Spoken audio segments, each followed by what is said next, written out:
Hello, welcome to the channel. My name is George and this is GLLR. Today we're talking Chevy Silverado. Chevy Silverado that we have here is the extended cab version 2019. It's pretty much a basic model that we have.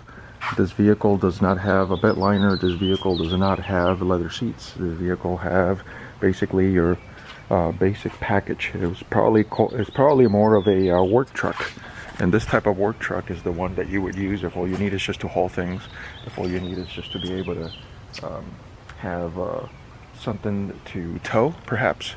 And if that's all you need, and you don't need to spend money on any of the luxuries, this is the kind of truck for you. So I'm going to be talking about this. I'm going to get behind the wheel. We're going to talk about it. Let's go for a ride. Okay, so this vehicle, as I talked about, is very basic. Doesn't have a whole lot of features on it. So let's go ahead and get started.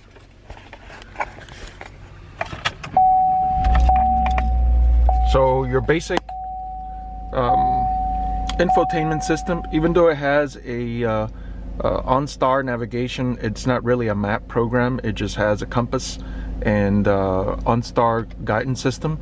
So this is your very basic package. Your typical gauges where you get to change the different options on the center. LCD screen where it can show you some basic information like tire pressure, oil life, mile range traveled, etc. I usually leave it on the speedometer. And let's just get buckled up here and get ready for a ride. Okay, let's go for a ride. This having a V8 engine is there's plenty of power for towing. In terms of what type of driving feel one would have when pressing the accelerator, and what type of punch, like I like to call it, when you punch it, does it punch you back? Do you want that feel of accelerating and having that bit of a punch? That's something that depends on what your expectations are. What you want is just to go and if you hurt some of that, you punch it. It does have somewhat of a punch back. Again, this vehicle, it's a little bit lighter than your typical quad cab vehicle. In the back, it just has the smaller seats, the smaller doors to be able to fit some passengers, not for very long rides, but just enough to have them sit in the back for being able to carry additional folks around town if you're having some help towing something or carrying something. So again, it's a very basic vehicle, but it does do a very good job of taking you to do those errands around town. If you need to go to say a home improvement store, you need to go and clean up some debris from your yard, and or many times this actually happens when you're having to buy some furniture or some large piece of electronic in a store, and rather than having someone deliver it for you and charge you have your own pickup truck. You can do that yourself. It is a very versatile vehicle. The pickup truck is a very popular vehicle because that versatility. It is, if you get a configuration that has a quad cab, it is a work vehicle, it is a hauling utility vehicle, it is a family vehicle if you have the 4 doors, like I said, and full comfortable seats and leather seats and full infotainment system. It will if you option it with power, if you decide to get a little bit more of a punch feel to it when you drive it, you can get that as well. And those are some of the things that you can do.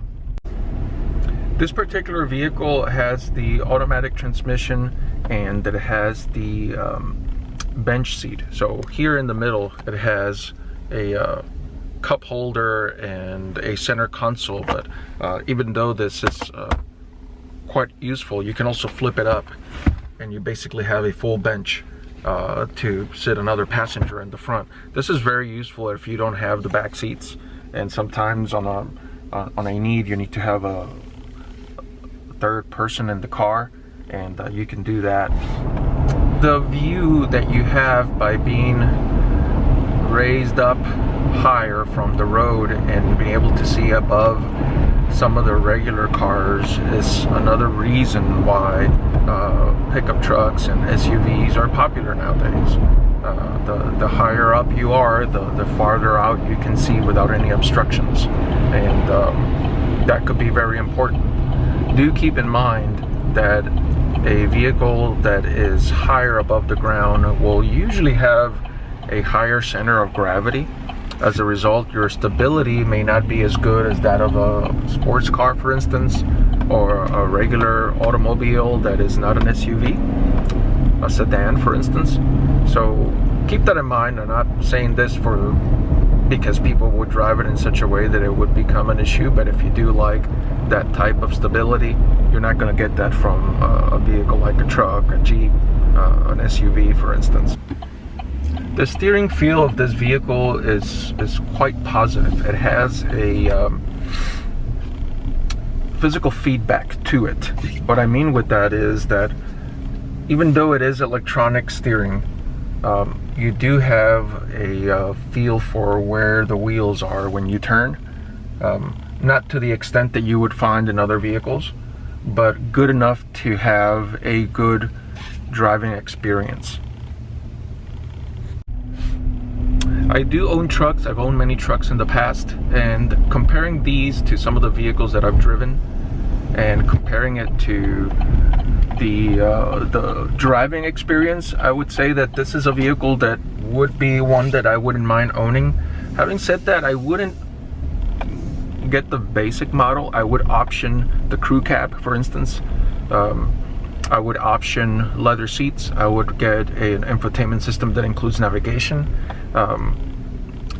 That is a matter of choice, obviously, because Apple CarPlay and Android Auto would provide some good navigation options for you. So all in all, I would recommend it. This is GLLR, and as always, drive safe.